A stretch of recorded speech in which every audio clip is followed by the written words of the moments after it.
Amados irmãos, a paz do Senhor Jesus Cristo. Bem-vindo ao canal Bíblia com Diego. Amém?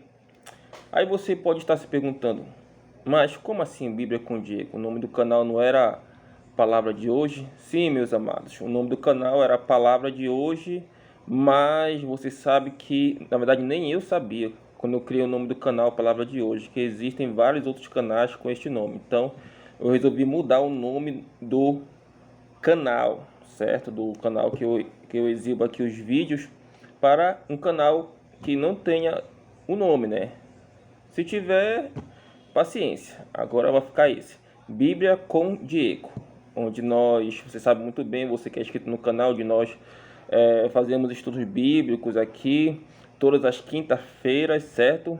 Onde nós com certeza tentamos trazer aqui coisas que vão edificar a vida de todos os que estão assistindo os vídeos e aquilo que Deus coloca no nosso coração, certo? Então, meus amados, para quem não me conhece, eu sou o diácono Diego, da Assembleia de Deus de Anápolis, certo? Eu sou, uma pessoa que trabalha na plataforma do YouTube, mas sou novo nessa plataforma, nós estamos começando agora, certo? E nós, no caso eu, sempre venho tentando trazer aqui o melhor conteúdo, certo? Bom, você com certeza vai me ouvir falar de coisas históricas, teológicas, porque a área da história é a área em que eu estou me graduando, certo? Então eu vou me tornar um professor de história, licenciado, é claro. E também eu gosto muito da área da teologia, certo? Eu não tenho curso ainda superior ou bacharel em teologia, mas o que eu estou planejando fazer no futuro é exatamente isso, entendeu? Ter um bacharel em teologia, porque é uma das áreas que eu mais gosto, juntamente com a psicologia, que é uma área que eu de fato aprecio bastante, certo? Então hoje, nessa quinta-feira do dia 5 do mês de maio, eu venho trazer aqui uma série de vídeos que é uma trilogia sobre a vida de Salomão. Eu já falei sobre Salomão em Cantares, Salomão em Provérbios, e agora eu estou falando sobre Salomão vou trazer aqui para os amados irmãos, Salomão em Eclesiastes, que é a última fase de Salomão, certo? Essa é a parte C do vídeo para concluir, ou seja, eu vou trazer a conclusão para os irmãos de tudo que foi falado. Bem, amados, eu vou ler aqui uma passagem bíblica para nós iniciarmos nosso vídeo, até porque um vídeo muito prolongado, ele só é bom e eficiente só se o assunto exigir muito disso, senão ele fica muito cansativo, certo? Então vamos direto para a palavra de Deus, lembrando que você que não é inscrito no canal, se você gosta dos conteúdos bíblicos, inscreva-se, certo? E caso você já é inscrito, veja se o sino do YouTube, certo? Você clicou lá para notificar, fazer as notificações. Mas não esqueça também de deixar seu like e também comentário, se for o caso, certo? Eu não cobro muito comentário, mas se você quiser deixar comentário, você decida, certo? E também indique esses vídeos para amigos do Facebook, do WhatsApp e de outras redes sociais, porque é assim que os vídeos do YouTube começam a crescer. E também, logicamente, que coisas que falam sobre Jesus tem que se expandir, tem que crescer. Tem tantos vídeos no YouTube que não tem qualificação nenhuma, morais, até mesmo políticas, religiosas, que simplesmente não tem qualificação e cresce muito, certo? Ou seja, aquele famoso besterol. E nós tentamos trazer, assim como muitos colegas do YouTube, conteúdos válidos para alcançar muitos irmãos. Não somente irmãos, mas porque a plataforma do meu canal ela é mais objetivada para servo de Deus e serva de Deus. Não tanto para pessoas que são descrentes, certo? Mas se for o caso, né, você pode divulgar para o seu amigo que não é cristão, que gosta de conteúdo cristão também, certo? Então vamos lá. Eclesiastes capítulo 12, versículo 1. Eu só vou ler um texto bíblico para que nós possamos iniciar o assunto. Diz assim: lembra-te do teu Criador no dia da tua mocidade, certo? antes que venham dias maus e os anos no qual você venha dizer, nele eu não tenho nenhum contentamento, certo? Então é isso que diz o livro de Eclesiastes no seu último capítulo, certo? No capítulo 12, versículo 1. Então, amados, já falei, como eu disse, sobre Salomão, as duas fases de sua vida, a mais jovem, a mais adulta e agora na velhice, certo? Onde ele está ancião. Nós sabemos que Salomão, ele foi um dos homens mais sábios que já existiu na palavra de Deus, só perdeu para Jesus Cristo. O nome Salomão, já falei sobre isso, significa paz, shalom, né? Paz. Shalom em hebraico é paz, certo? Então, o que acontece? Salomão, ele foi muitas vezes falado para Davi pela boca do profeta Natã. E diferente do rei de Israel, do segundo rei de Israel, até mesmo do primeiro rei de Israel, ele não era um rei bélico, ele não pegava em armas, ele não ia para cima dos seus inimigos. Não, era muito difícil Salomão pegar em armas. Ele, com certeza, só pegou em uma arma e olhe lá, quando ele foi enfrentar ou ameaçar o seu irmão Adonias. E depois disso, nunca mais. Bem, Salomão, ele era conhecido como pacificador. Ele fazia coisas que os antigos reis faziam muito, que era casar com mulheres estrangeiras para formar alianças. Só que nós sabemos que em Deuteronômio, capítulo 17, versículo 17, Deus, ele disse claramente, pela boca de Moisés, que o rei não podia, de fato algum, ter muitas mulheres, várias mulheres, e não podia acumular muita riqueza, porque certamente iria corrompê-lo. Salomão, ele teve muitas mulheres, sem nenhuma necessidade. Claro que a questão política também estava por detrás disso, mas não tinha tanta necessidade. E nós sabemos o que aconteceu. Mas vamos contar passo a passo aqui, certo? O livro Eclesiastes, ele está em grego, assim como a grande maioria dos livros. Na verdade, não é a grande maioria dos livros. Todos os livros, eles estão em gregos. Por quê? Porque nós sabemos que lá em Alexandria, 74 estudiosos, muito antes de Jesus nascer, eles, por ordem do rei do Egito, na época, que era o faraó Ptolomeu, ele pediu para que essas pessoas, elas pudessem, certo? Na verdade, não foi um pedido, foi uma ordem, traduzir a Bíblia em 72 dias do hebraico para o grego. E eles fizeram. 74 estudiosos fizeram isso em 72 dias. Aí a Bíblia ficou conhecida como Septuaginta, a Bíblia de origem grega, porque a de hebraica ela tinha um outro nome, certo? Era chamada de Tanakh. Então, o que acontece foi que todos esses nomes que nós encontramos na Bíblia, eles são de origem grega. Números, Deuteronômio, enfim, Malaquias, todos. E aí, Eclesiastes também é de origem grega, só que o nome Eclesiastes vem do nome hebraico, Colete ou Corlete, que significa pregador, professor, certo? Esse tipo de coisa. Então a pessoa está pregando o que ela viveu, o que ela sofreu. Salomão fala exatamente isso.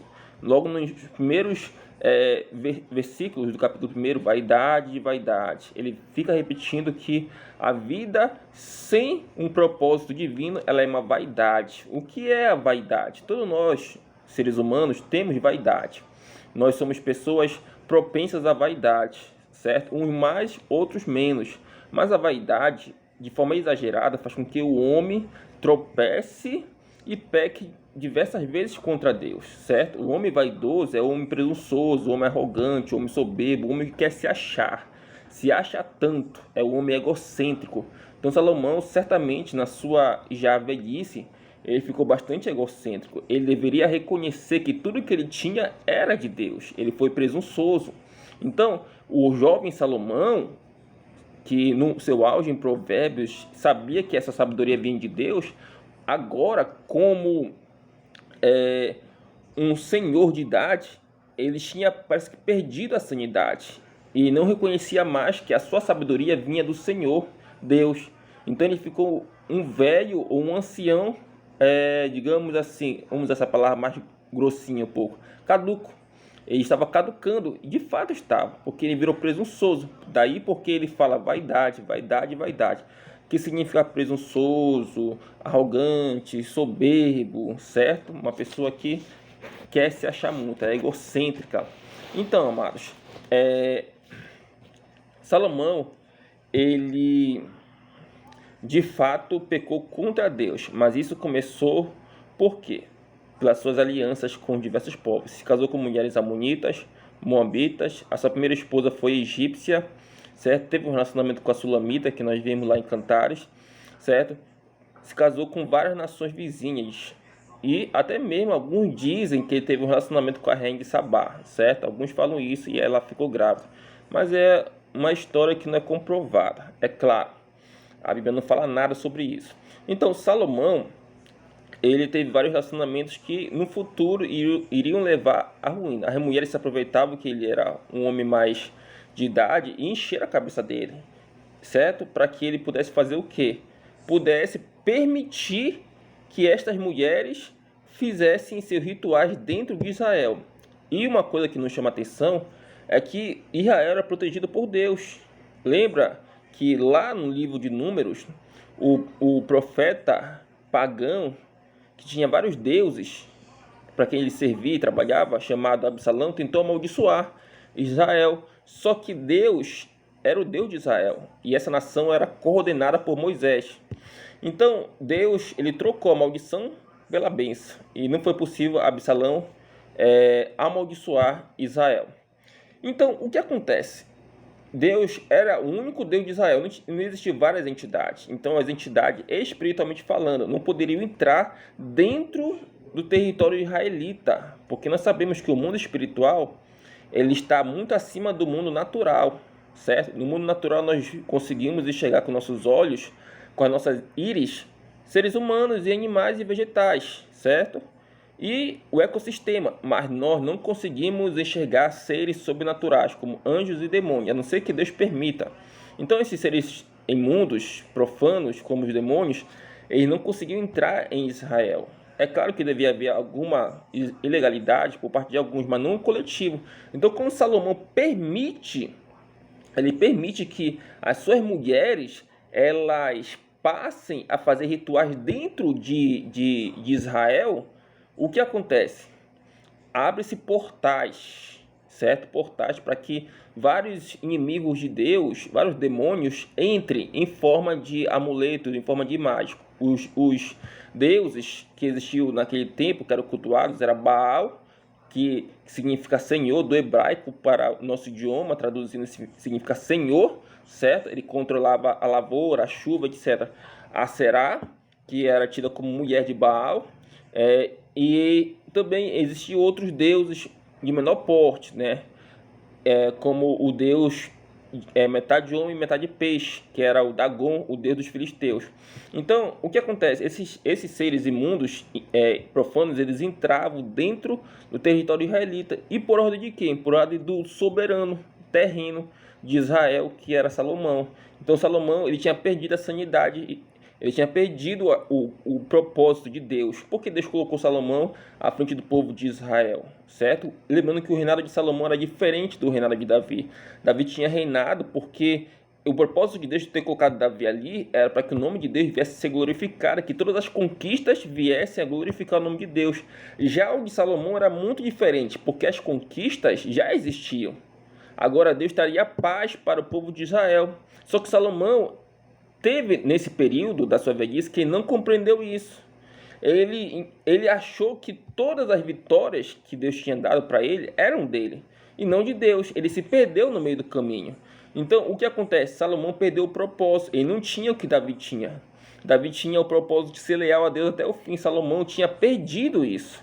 E, claro, tem comentaristas que falam que Salomão perdeu a salvação. A gente não tem como saber disso, certo? Mas outros que dizem que por ele ter provavelmente escrito o livro de Eclesiastes, e como foi, certamente foi ele que escreveu, porque tem muitos aspectos ali que envolvem a vida do rei Salomão e não a vida de outros, porque alguns pensam que foi Ezequias, só que não tem nada a ver com Ezequias. Ezequias, muito pelo contrário, ele compilou Provérbio de Salomão, como diz a sua história, certo? Foi Salomão. Nenhum rei se comparou a Salomão em grandeza, em sabedoria e também em dinheiro. Salomão é muito rico mesmo. Então, o que acontece é que ele se deixou corromper porque ele perdeu esse temor de Deus no coração. E quando o homem perde o temor de Deus no coração, ele faz loucuras, ele faz besteiras, certo? e Israel estava sob controle de Satanás. Só que Israel só não afundou de vez porque Deus, ele era muito misericordioso, muito gracioso, senão Israel ia afundar de vez. Então Deus, para tentar trazer Salomão de volta à sanidade, ele ressuscita ou suscita, certo? Vamos usar essa palavra, suscitar, os antigos inimigos de Salomão, que era Rezon, certo? Um antigo inimigo que Salomão tinha, o próprio Jeroboão, que era um comandante de Salomão, certo? Esse homem é levantado e Salomão tenta matar Jeroboão porque ele certamente descobriu, assim como Saul descobriu a profecia a respeito de Davi, Jeroboão descobriu a profecia a respeito de Jeroboão. Então, Jeroboão, ele certamente fugiu porque tinha medo que o rei matasse ele, mas depois ele causou muitos transtornos, segundo diz o relato bíblico de 2 Reis, logo nos primeiros capítulos, a Salomão. Não somente esse, né? Haddad, ou Haddad, certo? Que quer dizer Deus do trovão, Senhor do trovão, é o Deus da Síria. Ele foi fundador de Damasco, que era a capital da Síria, porque assim como Israel, a Síria era dividida em várias tribos ou cidades, independente uma da outra, mas que era comandada por um rei, certo? E Haddad causou muitos danos com Rezon junto com Jeroboão. Vários inimigos foram levantados para afrontar o pacifista Salomão. Mas Deus fez isso não porque Deus queria o mal de Salomão, é porque Deus queria que Salomão entendesse que quem é o verdadeiro rei de Israel não era Salomão. Salomão era um administrador terreno. O verdadeiro rei de Israel, sabe quem era? Era o próprio Deus. É isso que muitas pessoas precisam entender hoje em dia, principalmente pastores, líderes de igrejas grandes ou pequenas. Precisam entender que as igrejas não são dele. As igrejas, elas são de quem? Elas são de Deus. Não somente no meio religioso, mas também no meio secular. Um presidente da república ou um príncipe de algum país precisa reconhecer que a terra é do Senhor, conforme Salmo diz. Então, o Salomão, eu creio, assim como muitos creem, não perdeu a salvação, certo? Porque isso ia ser pior do que perder tudo. Ele se arrependeu, porque nós lemos na leitura inicial, eu li no caso aqui, em Eclesiastes capítulo 12, versículo 1, ele diz: lembra do teu Criador no dia da tua mocidade, certo? Ou seja, se Salomão escreveu isso para mais jovens, com certeza ele viveu isso. Ele lembrou-se de Deus quando ele era uma pessoa próspera. E eu não estou falando de material, porque mesmo na sua caduquice ele tinha dinheiro. Eu estou falando no sentido espiritual. Porque a maior perca do homem não é a material, é a espiritual, principalmente se esse homem for servo de Deus. Então, lembra do teu Criador, lembra dele no dia em que você foi uma pessoa moça, certo? Um dia que você foi jovem, tinha força. Aí ele diz, para que quando chegar os dias maus, os dias de tribulação, de tristeza, você não venha dizendo no seu coração: eu não tenho nenhuma alegria de viver. Ou seja, você vai entrar num descontentamento muito grande, até pode pegar uma depressão se você tiver um temperamento melancólico. E aí o que acontece? Você pode cometer um suicídio. Mas lembre-se, nós como igreja devemos lembrar, se Deus estava conosco nos dias bons, quando nós éramos obedientes, é claro que Ele não vai nos abandonar, mesmo que a gente esteja desobediente, a não ser que a gente queira no nosso coração seguir esse caminho de apostasia. Aí sim, não tem mais jeito. Mas Deus é tão piedoso, tão misericordioso com todos nós, que mesmo nós muitas vezes sermos ingratos e rebeldes, mesmo assim Ele usa algum artifício, pessoa, meio, sonho, não sei, Ele usa para nos chamar a atenção. Mas lembre-se, a paciência tem limite, até a de Deus tem limite. Salomão, acredito que Deus livrou a alma dele do inferno. Saul não, porque Saul decidiu no seu coração tirar sua vida, né? Ele decidiu se apostatar. Saul também era vaidoso. Salomão foi vaidoso, mas pelos escritos dele, creio que ele não perdeu a sua salvação, muito pelo contrário, ele ganhou sua alma com Deus, certo? Mas nós devemos aprender com Salomão, certo? Porque Salomão, ele foi uma pessoa que, infelizmente, ele negligenciou muitas coisas, certo? Negligenciou, e os conselhos do seu pai, em sua velhice, entraram por um ouvido e saíram pelo outro, mas creio que no último momento de sua vida ele recuperou a sanidade, certo? É assim, altos e baixos, percas e ganhos, mas não devemos desanimar diante dos infortúnios da vida, certo, amados? Que Deus possa abençoar você, que Deus em Cristo ilumine a sua vida, que nós possamos crescer na graça e no conhecimento do Senhor Jesus Cristo. Amém?